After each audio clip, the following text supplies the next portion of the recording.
Welcome, everybody. I'm Ross Benjamin, host of the Winner's Circle Sports Betting Podcast, along with my co-host, Chip Chirimbus. It's Wednesday, December the 9th, and it's time for another edition of one of our shows, and we're going to be discussing college football today. Chipper, before we get to the college football, you've been red hot in college basketball, 3-0. I tell the folks a little bit about your progress of late, and there's been plenty of that. Thank you, Ross. Swept the board last night. Was 3-0 on college basketball, coming up a 2-0 day before that. So we're up to 9-2. We've only released 11 games, pay games so far this season, and we're just rolling along, Ross. We have 3 games today, and each and every day I try to come up with a trio of college best bet winners.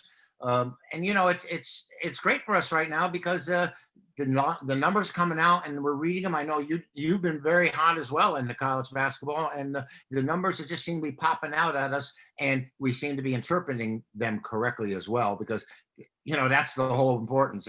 It's one thing to have the number pop up, it's another thing to have the right side. Exactly right. And yes, I'm 9-6 to start the year in college basketball. Been very good with my college basketball. 10-star top plays dating back to last year, 9-0 with my last 9, and 54-31 with my last 85, 63%. That's a pretty good sample size, folks. It's no fluke at that point. Anyway, couple nice winners in the NFL on Sunday with Cleveland outright over Tennessee. Chipper also had that game. I had the New York Giants plus 11, an outright underdog winner against Seattle. Then Monday night I cashed in with the under in the Washington-Pittsburgh game. Chipper, your NFL and college football have been doing awfully well.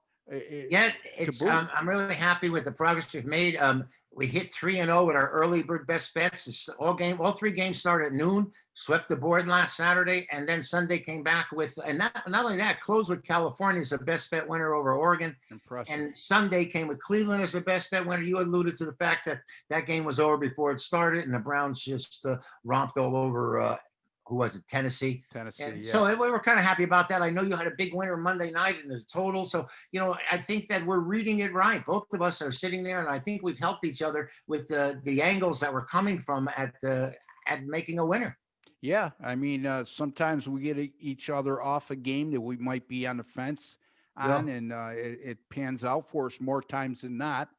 Sometimes it doesn't, but when you're professional, you never hold that against another guy, especially if someone like Chip was to get me off a game that eventually won. I look at the fact he got me off a heck of a lot more games that lost. So, I mean, that's going to happen on occasion. And sometimes, we do things from a different perspective. We respect each other in the way we handicap. And like Chip likes to say, there's different ways to skin a cat. And that certainly applies to sports handicap. And at the end of the day, it's about results. It's a results-driven business. And however you get to those results, if you win more than you lose, you can't criticize what the other guy is doing. And sometimes if he's doing well, you might be able to learn something. And that's, I think, the problem in this industry right now, Chipper. You got a lot of young guys getting involved, and they're sharp, but, it's beneath them to listen to people like us. There's still a lot to learn because it's ever changing. I've been doing this a long time, and I don't look at games now the same way as I did 30 years ago. When there are different factors now, and the internet has changed things for us. The way information is piped through to everybody has changed for us, and now it's all how you interpret it. And that's where we are. And I'm kind of proud of where I've been and how I've been here. Other people are doing other things in life, and this is what I do. This is what I do exclusively, 24/7. And I'm always aware. May not seem like it, but I'm more aware of what's going on than people may realize. Although there's tough days and tough weeks, I thank the Lord every day because I love what I do. And like my dad used to tell me a long time ago, son, when you go to work, if you love what you do, you're not working. So I've always taken that to heart, and it certainly applies here, Chipper. Hey, we got some interesting college football, and today we're going to cover college football, folks. We're going to look at the Friday and Saturday cards in college football, go over some key games that we have some strong opinions on, and then tomorrow we'll look at the NFL, and then on Friday we'll have a late look at both college football and the NFL, because by then we'll have another 48 hours under our belt to look at line movement. And who knows, in this COVID-19 era, Chip, if how many more cancellations we'll have between now and Friday. Anyway, on Friday, Nevada at San Jose State. Chipper 6-1 Nevada Wolfpack at 5-0. 5-0 San Jose State. That's right, folks. The San Jose Spartans are undefeated and playing in a game in December. Who would have thought? Chipper, right now, San Jose State is a 2.5-point home favorite. Your thoughts? My thoughts are, when I first saw it, having been a Nevada fan, of course, knowing the only loss they had was when they went to Hawaii. They lost by a field goal, and Hawaii was a winner in that one, of course. But they came back, Ross. They came back and they beat Fresno State. They showed a lot of character in responding, coming back to the States. Now they travel to San Jose, who's laying at 5-0. And guess what? They're only under a field goal favorite at home. When I first saw this line, my first instinct that it was that I would be taking Nevada without question. And I think that other people have seen it the same way, because that line is under a field goal right now. And it's kind of tough for me to understand how a team that's undefeated at home is under a field goal and has played so well in conference play, Ross. I think they have an excellent record against the points in the last 3 seasons in conference. And here they are. They're coming down. But that's probably because the Wolfpack are primed to win here. And San Jose is who we thought they were. Boy, oh boy. If I hear that line one more time this week, I'm going to vomit. After that win again that loss, I should say, at Hawaii, which, by the way, you had. I want to just say that. Chipper was on Hawaii as a 6.5-point underdog in that game, and Hawaii won 24-21. They bounced back with a nice effort last week, much to my chagrin, as I was on Fresno State, plus the 6.5. They lose 37-26. Kudos goes out to Nevada for bouncing back.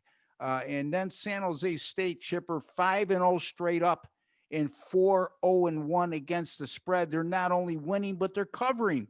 Yeah. And it's not like they're doing it as a dog all the time. They've covered 3 times as a favorite, twice as a dog. They beat San Diego State at San Diego State as a dog. They beat Air Force in their season opener as a dog. So, I mean, this is a team that's playing awfully well right now defensively, Chip.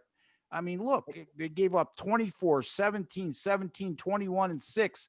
When you keep teams at that low scoring outputs, you're going to be successful. And the thing that I was impressed with was the Air Force game, their opening game, because I had looked at that game and I said, the Air Force, they're together all the time. There's camaraderie. I don't know about how the other teams are working out. And my thoughts were that Air Force would be the side, and they handled them easily. And they dominated that game, I think, on yardage and stat wise. And I said, this team can move the ball, and they just shut down the Air Force offense. So it's a tough call. It's a tough call because my sentiment's going to be with the Wolfpack. I don't know how strong a play it would be, or even if I'm going to end up on that side as of yet. We have Friday nights still 48 hours away, and with what's going on nowadays on the national scene, that's a lifetime. Yeah, exactly. Another Friday game, Chipper, and I discussed this with you off air because this line jumped out at me as well.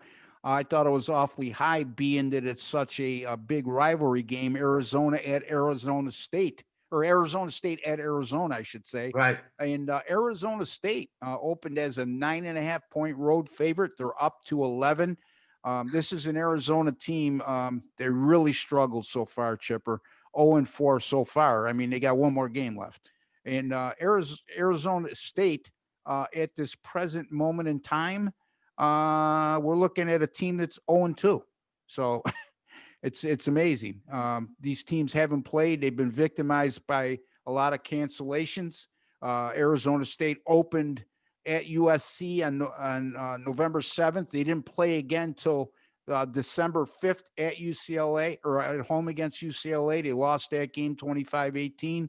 And then Arizona 0-4 straight up, 0-3 in ATS in their last 3. Anything on this game that jumps out at you? Yeah, the line, I think, unquestionably. And, I saw that the Arizona team play last week. I actually got to watch that game against Colorado. They jumped out to a 13-0 lead, and I said, "Wow, what a great coaching job!" Yeah. And then they ended up not even being competitive in the game, Ross. And Colorado won easily over Arizona. And so when this line came up high, I sort of raised an eyebrow, and I said, I think Arizona State most of the year was a little inflated, maybe because of the coaching. Um, but here, I think this number is being driven by smart money, and people know how bad this Arizona team actually is. I was so disappointed. They were physically intimidated last week against the Buffaloes. Yeah, I had a look at this twice. That Arizona State has only played 2 games. Wow. And for you totals bettors out there, Arizona State has gone under the total in both of their games, while Arizona has gone under in 3 of their 4 games this year. Let's move on to the Saturday card, Chip. There's a lot to talk about there.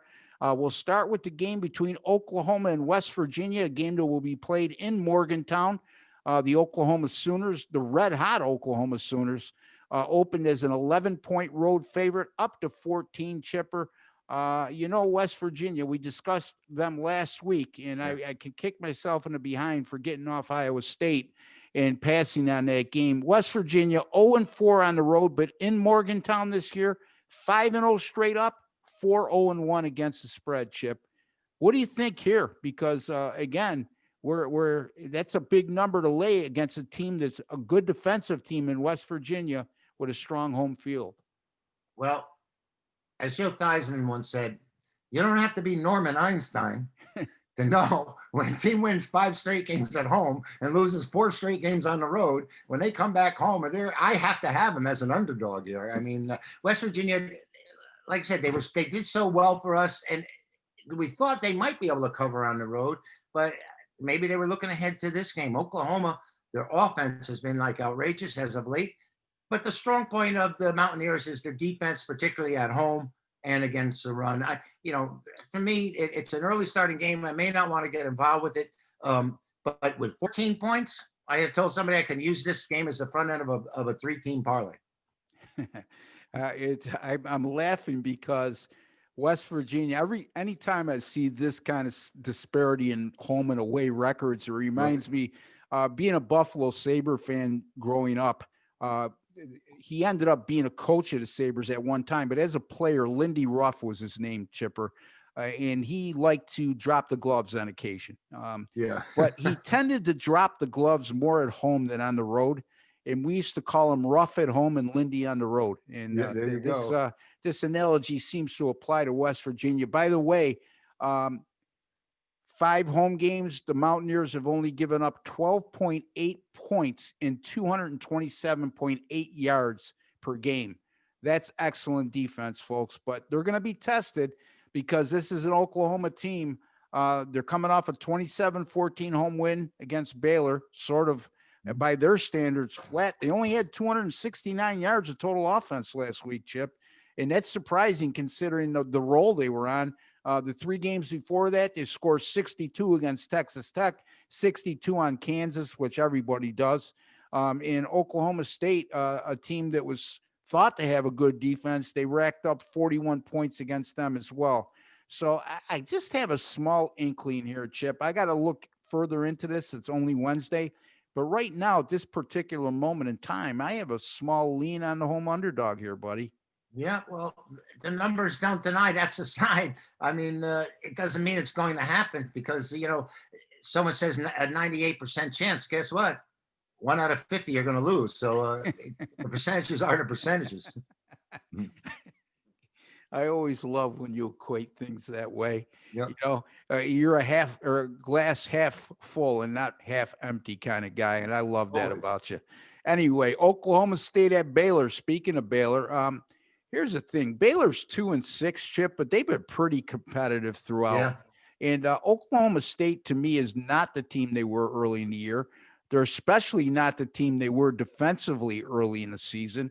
They're coming off a 29-22 loss at TCU last week, a game in which they led 13-0 at one point, and then they just fell apart in the second half, and we both had TCU in that game. but they're now 2-3 straight up in their last 5, and that includes not covering any of those 5 contests. And on the other hand, you got a Baylor team that's 1-5 in their last 6 games, Chip, but they've covered 3 of their last 4. Last week they gave a good account of themselves at Oklahoma, holding an explosive offense to just 27 points. And like I alluded to before, less than 300 yards. What's your take, Chipper? Well, I had asked you before about Oklahoma State, and they jumped out to that 13-0 lead, as you said, and I thought that they were just going to romp over TCU. They ended up losing the game by 7, and they were favored there. And I thought, they'll bounce back this week. When I first saw this game, Ross, I saw the number at 5, and I said, Oklahoma State's going to win this game.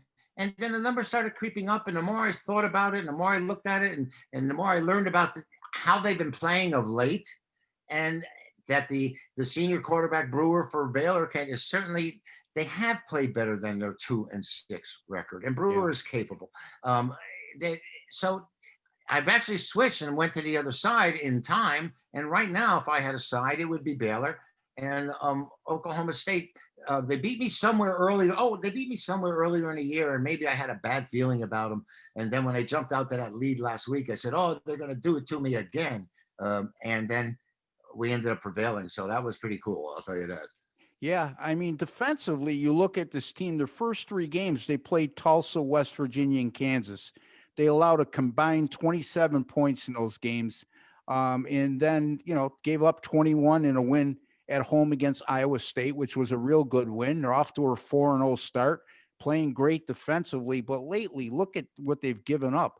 Last week against TCU, 501 yards of total offense by the Horned Frogs. The week before against Texas Tech, they gave up 539 yards. The week before against Oklahoma, 492 yards. So this is not the same team on defense that we've seen them early on in the season.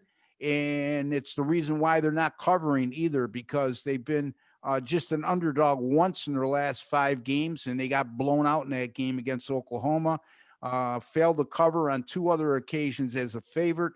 And, the only thing about Baylor, they can't run the ball, Chipper. They had 203 yards rushing in their season opener against Kansas. Since that time, they've rushed for 75 yards or less in 6 of their last 7 games. So a lot of pressure on Brewer to put up some numbers in the passing game, Chipper. Well, we know Oklahoma State has some runners. They have a pair of them. And it's going to be up to the Baylor defense to shut them down. Otherwise, they're never be able to match them on the ground, like you said. Yeah, I'm not sure. I mean, Chuba Hubbard right now, here's the feeling I get with him.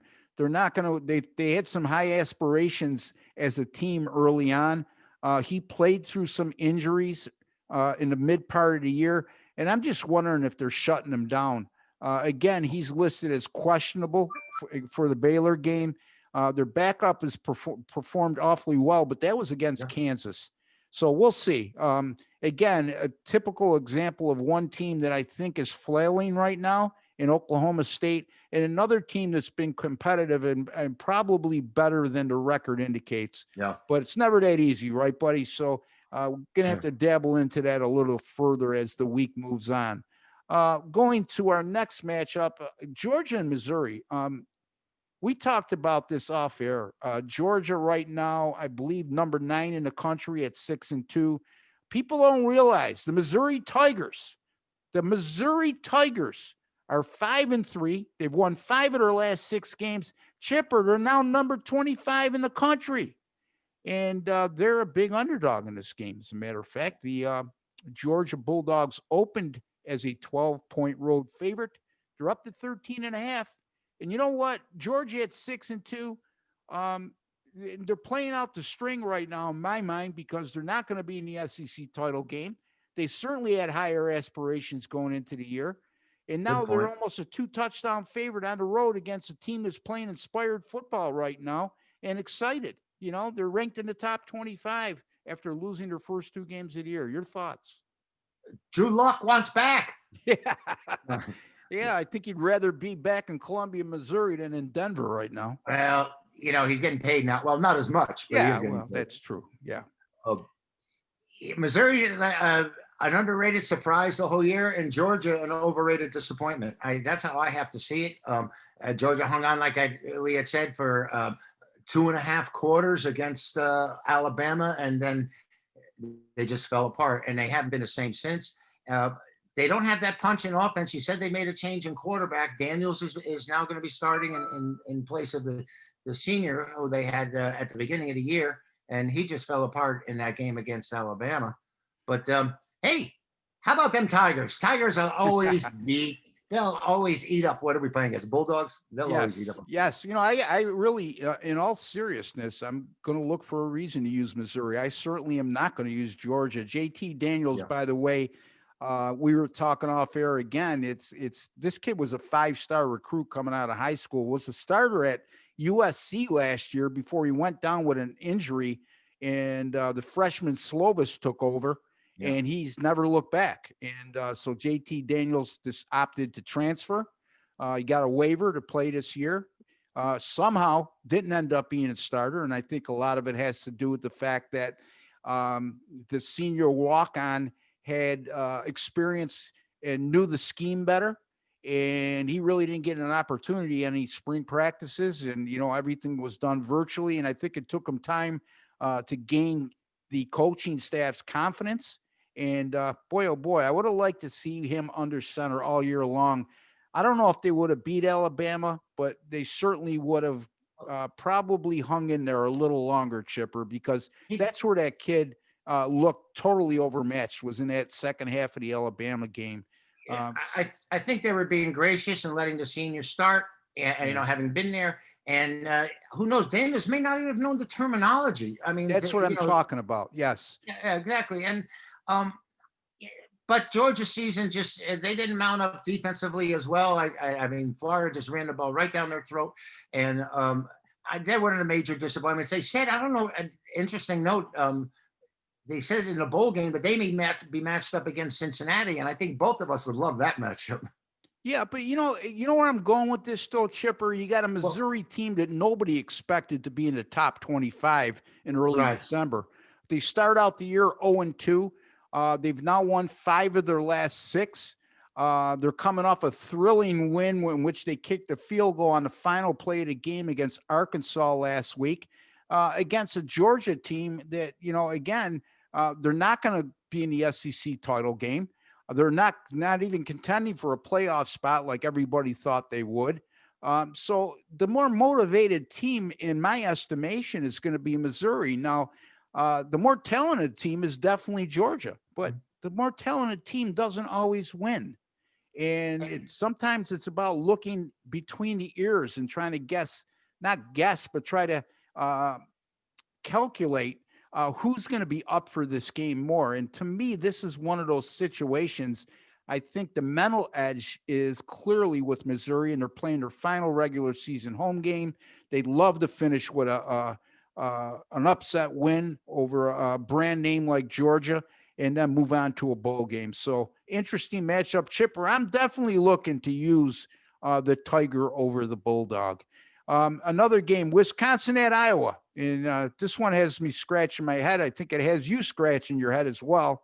I might even have a scar on the right side of my head. I've been scratching so much when looking at this, because Iowa, the red hot team, the Iowa Hawkeyes, lost their first 2 games of the year by a combined 4 points. Since then, they've reeled off 5 wins in a row. They've been really impressive. Wisconsin, on the other hand, comes in off back-to-back losses. Another team that had higher aspirations has disappointed thus far, losing to Northwestern and Indiana in their last 2 games. And Chipper, in the last 2 games, in those losses, they've scored a combined 13 points and turned the ball over 7 times.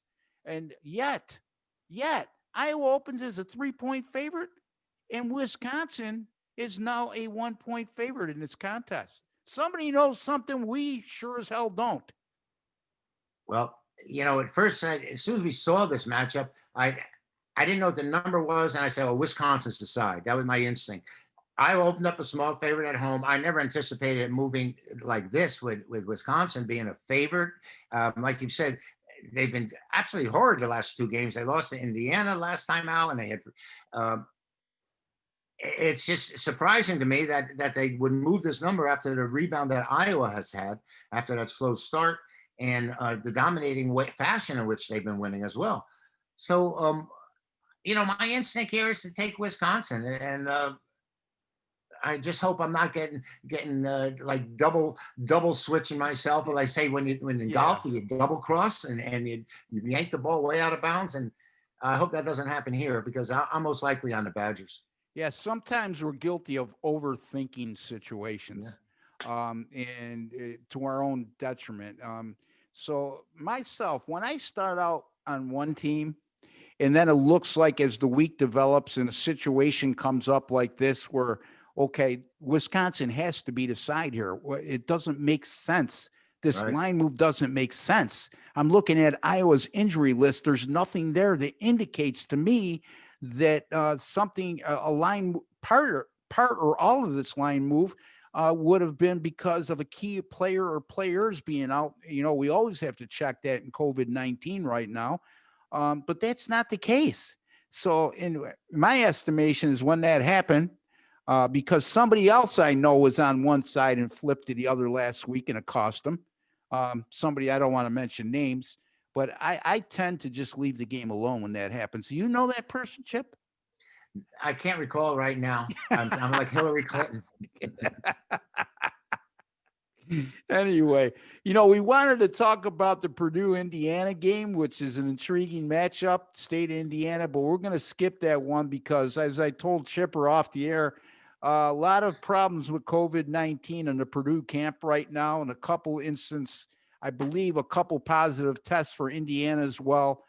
So we're going to leave that one alone because in this day and age, there's a good probability that might get canceled. I hope it doesn't for both teams' sake, but that's certainly the reality of the situation, right? Rutgers in Maryland. I know a game that you discussed with me earlier, and maybe you could share some thoughts on this game. Maryland, another one of these teams that's been plagued by cancellations. They played on November 7th at Penn State, 135-19. It was their second straight win. Both of them coming as double-digit underdogs. As a matter of fact, Chip, they're 2-2. All four games they've been in, they've been installed as a double-digit underdog and closed as a double-digit underdog in all four of those contests. Yet they're a better than touchdown favorite here against a Rutgers team that's been pretty competitive this year for the most part.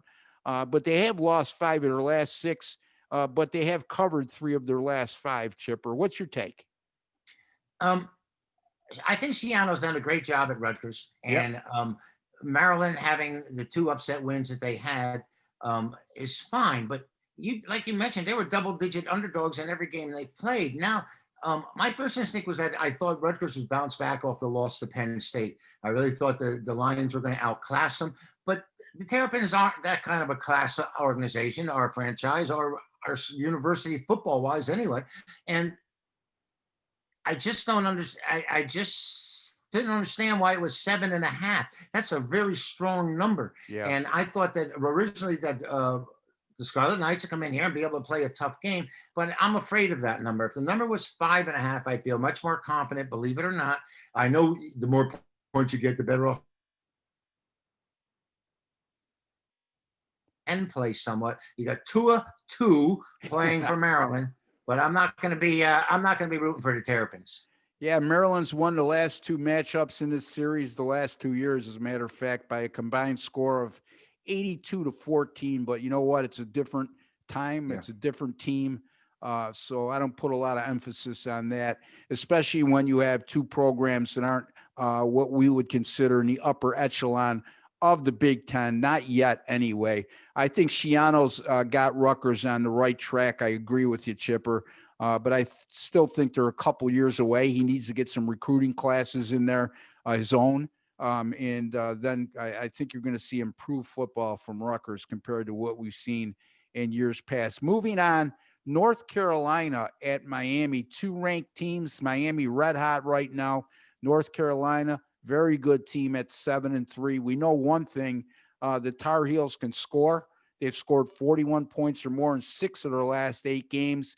And Derek King, the transfer quarterback, senior quarterback for Miami, has been absolutely terrific this year for the Hurricanes. Made a world of difference.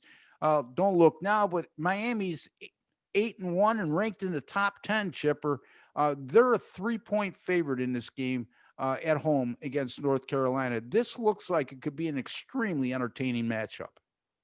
Two teams that I had different opinions on early in the year. I was riding North Carolina with and against them, and had a great season and thought a great deal of them.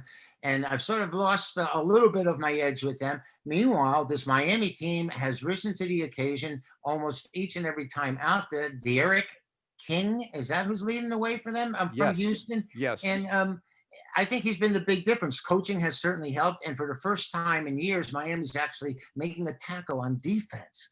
But I'm thinking more and more along the lines that Miami maybe get at 9-1 and a chance at home here. Maybe the Tar Heels can stumble or not quite be the same. But you said with Sam Howell, I think is his name, the quarterback for North Carolina. Sophomore quarterback for North Carolina. He can throw the ball, and that team can score points. And Miami has a little bit better defense, and I think that might be the difference here, because King might be able to match Howell. And their offense, the running game is getting a little better with the Hurricanes, and they've been pretty effective. I'm impressed with Miami. I didn't think they were going to be this good even with King. Yeah. I mean, like you said, the what we've seen out of them the last 3-4 seasons is really been atrocious, and a decline. They've been getting worse each and every time out, and now they really look back. It looks like they're back to respectability. Yeah, I mean, Miami could score too, Chipper. You look at their offensive output. I mean, they've scored 44 or more on 4 separate occasions this year. And like you said, defensively, they're much better. They shut Duke out last week, even though Duke's not a good team. Still, a shutout's a shutout. They've held 1, 2, 3, 4, 5 opponents to 19 points or fewer this year.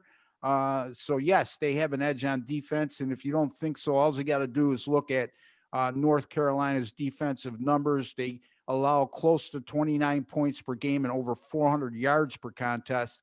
And that's especially been evident of late. I mean, you look at some of their recent games, they give up 31 to Notre Dame, 53 to Wake Forest, 44 to Virginia, 45 against Virginia Tech. So this is a team that's very shaky defensively. Miami, even though they're the better defense, they're going to have to score some major points in this game to come away with the win. And I think this is going to be a little bit tougher than Canes fans would like to admit. But I do think Miami will prevail here, Chipper.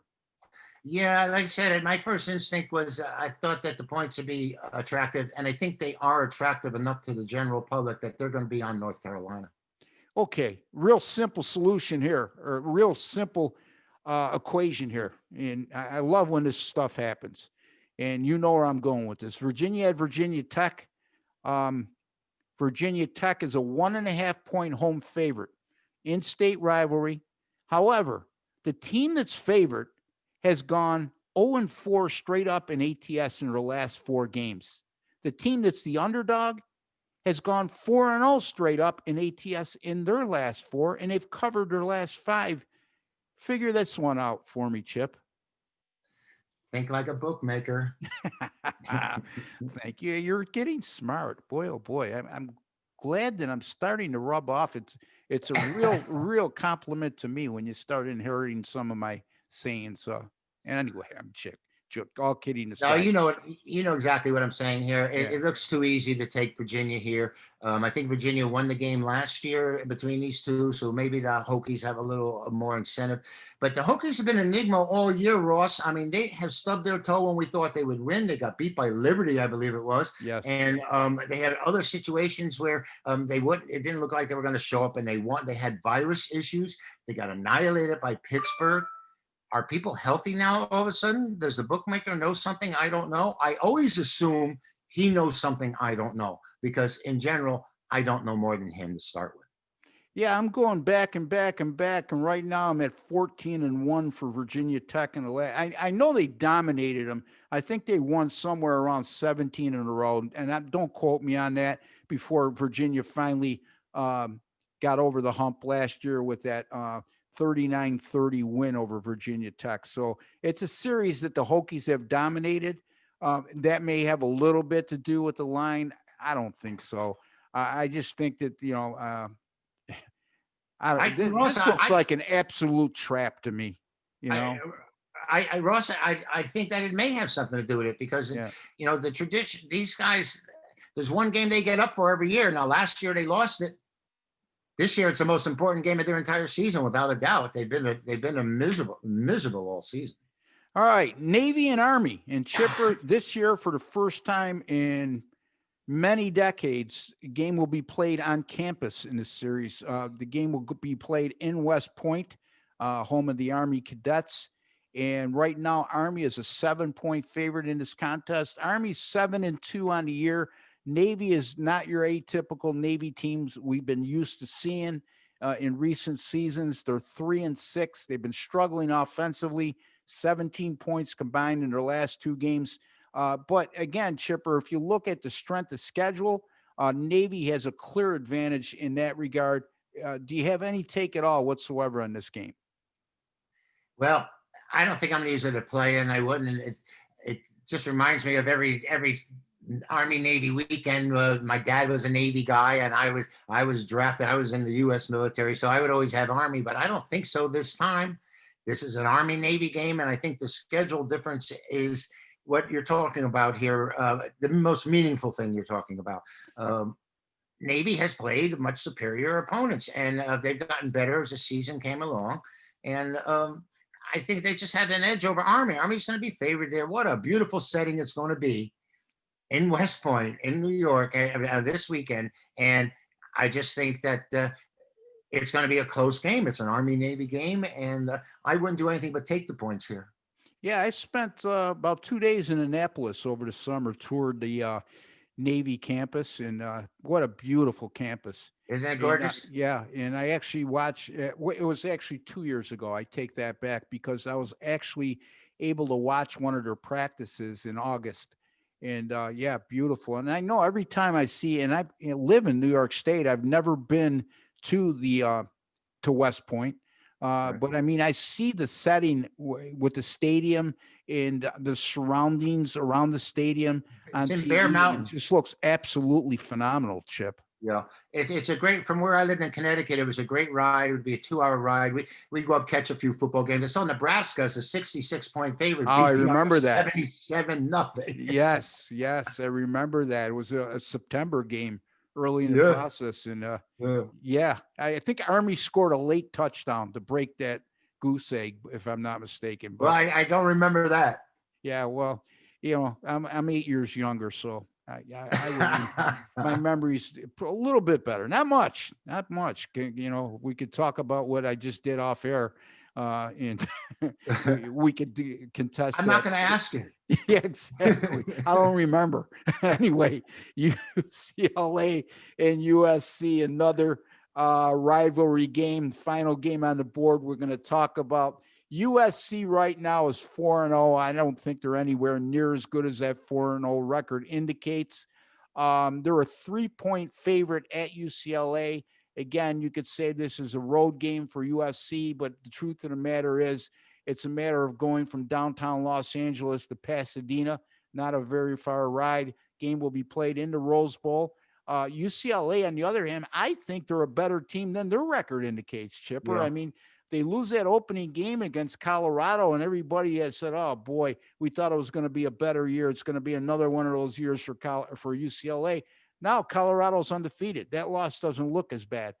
Their only other loss was at Oregon as an 18.5-point dog. They only lost 38-35 in the game you had, my friend. You had the underdog in that game. And then USC, if you've been following USC football, the first 2 games of the year, Arizona State and Arizona, absolutely lucky to win both of those games. 28-27 against Arizona State, Chip. They scored 2 touchdowns in the last minute and a half of that game. The last one came following the recovery of an onside kick, and then they scored a touchdown with less than a minute to go to beat Arizona. They have been better against Utah and Washington State in the last 2 games. But right now, Chipper, I have an inkling toward using UCLA in this game. What about yourself? Well, to start with the opener, I was going to use UCLA against Colorado. They were favored on the road there, Yeah. and I didn't use them. And I was very fortunate because they got crushed early and made a valiant comeback, yardage wise, and a little bit on the scoreboard. But they did get beat there. USC disappointment first couple of times out. Last time out, I had them against Washington State. I thought the Cougars were vulnerable. They jump out to 28-point lead in the first quarter, and then virtually fell asleep the rest of the game. I think this line, being what it is going to induce public sentiment on the Trojans, and USC looks like they're the home team, though it really doesn't matter. The game's in LA, and there's nobody in attendance anyway. So, you know, I think the bookmaker, you said we were supposed to think like him, and I think that he's telling you that UCLA has a really good chance of winning this game on the field. I agree with you, Chip. Again, think like a bookmaker, folks. If it looks too good to be true in sports betting, most of the time it is, so just keep that in mind. Another one of these situations here. Chipper, before we sign off here, we will be back tomorrow with our NFL show. And then on Friday, we'll be doing college football and the NFL. I'm sorry. I don't want to interrupt you. Well, actually, I do want to, because I wanted to get your comment on what do you think about Herb Street? What Herb Street? Herb Street? Herb Street. There we go. Well, names don't matter to me. You know that. But what he said was that Michigan was going to look to bail out of this game so that Ohio State couldn't qualify. And now all those eggheads from the Big Ten and all those educators have egg on their face. What are they going to do, Ross? Yeah. For those of you who are not aware what Chip is referring to, when the college football playoff committee got together at the beginning of the year, they said, okay, this is an unprecedented season. How are we going to handle this? And they knew that there were going to be teams that were going to play. Some teams were going to play far less games than others, just because of the fact that conference play wasn't getting underway in a conference like the Pac-12 until November, the Big Ten until November, while the SEC and the ACC got off in September. Okay, having said that, they came up with the equation that you had to play a minimum of 6 games to qualify for the college football playoffs. Well, Ohio State, lo and behold, is 5-0. Their 6th game would have been against Michigan, and that's what Kirk Herbstreit, the former Ohio State quarterback, by the way, is alluding to. Now, all of a sudden, they're urging the Big Ten, the college football committee, to go back to the drawing board. And I think there's going to be a lot of people up in arms if they change their mind at this point. Now, I understand Ohio State is quite worthy, okay? But you can't I don't know. I just think it's unfair that you make that kind of change at this particular moment in time. And I get the whole conspiracy thing with Michigan, and they'd love to stick it to the rival, right? Especially they lost like 8 in a row to them. But at the end of the day, Chipper, this is why I've touched upon a million times. How much better would it be right now if we at least allowed 8 teams into the playoffs? It would save a lot here. You've been saying that right along, and just talking about what hypocrites the educators are, and they're letting the athletes do all their bidding and making hundreds of millions of dollars, and they're accepting bribes in order to let people get in there. They have no integrity about anything whatsoever. I think maybe the best thing overall would be if the entire thing was just taken out of the NCAA's hands. But what are you going to do? If you go to 8 teams, it's fine. We were talking about what happens if everything gets cleared up if Notre Dame beats Clemson, because then even if Florida beats Alabama, Alabama would remain and Florida would get in. And it's really right now, it's a big jumble, and a lot of questions have to be answered, because who's number 4? Is Ohio State number 4 only playing 5 games? Do you think that's good? And if Alabama, like I said, if Florida meets Alabama in the championship and they beat them? Yeah. Hey, and the thing is, Chip, when, going to 8 teams, if you change the rule right now and said, okay, we're going to waive the 6 games and make it 5 to accommodate Ohio State, I don't think a lot of people would have a problem with it. Okay. No, if it was expanded to 8 teams, but in a year when it's just 4 teams and you got teams like Cincinnati at 8-0 and Florida sitting there at whatever they are, 7 or 8-1. And Right. if they knock off Alabama, and then what do? Leave Alabama out? What happens if Clemson That's not beats going to Notre happen. Dame? You know what I mean? How Yeah. could you leave either one of those teams out? So again, they create their own problems. I mean, look, here's the thing. Here's how hypocritical they are. And I'm going to They say are. this again. Okay. This is my rant for the week. And the NCAA also runs Division II and Division III football, and the FCS. Okay, in the FCS, which is basically a step down from Division I, the major programs, they have a 24 team playoff. 24 teams, and they play 10 regular season games each. Okay, think about that. There's 8 teams that get a bye at the beginning. And then the other 16 teams play, and then there's 16 teams left, and they go from there. Division III, same You- concept. 24 But you know teams. what? You Let know me why they let me won't do it, finish Ross? my thought here. Oh, go ahead. I'm sorry. Go ahead. Let me Go ahead. finish my thought, please. Go ahead. I'm sorry. And same thing goes with Division II. Now, when asked why they only have a 14 playoff, why they won't expand the playoffs, the NCAA's explanation is, we don't want to interfere with the kids' exam time at that time of the year. Well, wait, hold on a second. You're telling me is the exams at Division I universities any tougher than the ones in Division II, Division III, and in the FCS? Okay, is that the case? Because you're all under NC. When I look at the playoff formats, I see NCAA Division II playoffs, NCAA Division III playoffs, FCS, Well, NCAA play. Where you see where I'm going with this? well, I do, and they're definitely hypocrites because I don't think academics has anything to do It's with it. money. It's money. Right. It's money, buddy. And now here's the point. Maybe going to 8 teams might work, but all of a sudden, if you go to 16, Ross, you lose a lot of bowl games because what happens is Who cares? no, Who cares? the sponsors of these bowl teams care. And You know, listen, when they get the promoted game and people make plans, they know they're going to go there. If they do it this way, every week, every week people aren't going to know where they're going. And number 2, people are going to come back week after week after week. I don't know if that's going to happen. I just think that these bowls, I don't care if it's the popcorn bowl or the Alamo bowl, they're making so much money with it from it that they don't want to disrupt it. There may be a way it's feasible. There may be a way it's feasible, Ross, if the Alamo Bowl and they set them up to play in a certain way. But knowing who your opponent is a month ahead of time and being able to prepare is not something they're going to be able to do. And I'm wondering if that's a factor in it. I'm sure it is. Okay. Let me retort that statement. Okay. And it's respectfully done. Sure. You expand the playoffs, for example, to 16 teams. So that means 12 additional teams are in the playoffs. Okay. So you've eliminated 6 bowl games that those teams would have ordinarily went to. Secondly, as far as sponsorship goes and money goes, the TV contracts for the entire playoffs would be enormous. Okay.